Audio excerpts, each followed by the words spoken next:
Love and Monsters stars Dylan O'Brien, Michael Rooker, and Jessica Henwick. Story takes place 7 years after the monster apocalypse. So in this world, an asteroid was coming to destroy Earth. So the government came together and blew it up with bombs.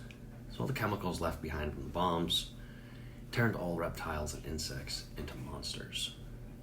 So 7 years later, after the monster apocalypse, the last 5% of the human population is left on Earth. Most of them are in underground bunkers. So we follow our main character, Joel, who, when the apocalypse was happening, he had to leave his girlfriend behind. So he made a promise to her that he would find her. So after 7 years, he located where she is, 80 miles away from his base. So he decides to take the journey, go above ground, and go and find his girlfriend.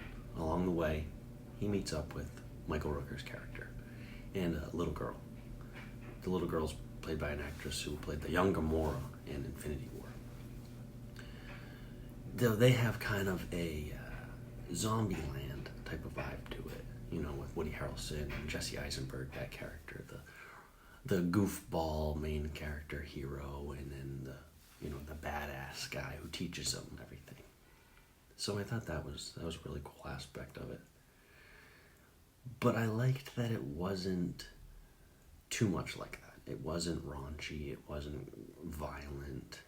It was a 80s and 90s vibed all-age adventure story with a reluctant hero who's kind of just a goofball who's in love and wants to find his teenage sweetheart.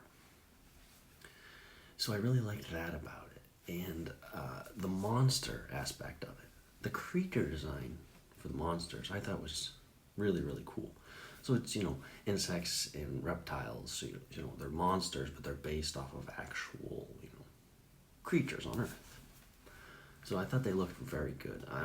The budget for this couldn't have been too high. It seems like a pretty small budget movie, but they mix CG and practical effects, and I thought it worked quite well. But the thing about this movie is the lead character, he has such a goofball charm to him, and I thought it worked very well. Dylan O'Brien's, main starring role has been in other post-apocalyptic movies, the Maze Runner movies. But this movie couldn't be any more different from those, where those are, dark and gritty and serious and moody and angsty. This is very lighthearted and fun, which I thought was very different from what we get nowadays. Most post-apocalyptic stories are very dark and gritty. Not to say there's anything wrong with that. I like both sides of it, but this was nice to, bring it back to a more fun and accessible vibe for all ages, which I really enjoyed that aspect about it. It was very fun and easily accessible for everyone. It was just an easy, smooth watch.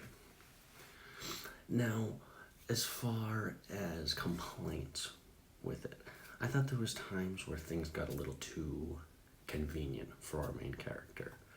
Not all the time, he had to go through some struggles, he had to learn, he wasn't a great shot, he froze up in fights with the monsters, so he had to grow and he had to learn from that, and that's what Michael Rooker's character and the little girl, that's what they did for him. They sort of became a family, which was really nice because our main character had, he was alone, he lost his family, he just had, the people he was living with in the bunker, they became his family, but he had to leave them, and that was hard for him. But he had to become his own man. So I liked that coming of age aspect of it. I thought that worked really well.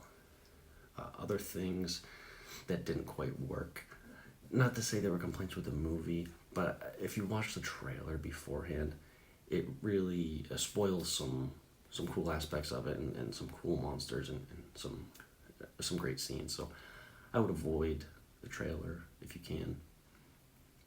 But all in all, really, really enjoyed this movie.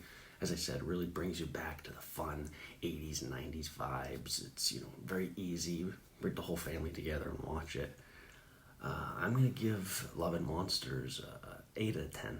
I really enjoyed this movie. It was a lot of fun for me. Let me know what you thought of Love and Monsters if you check it out. And if you enjoyed my thoughts on it, give this video a like and consider subscribing. Thanks.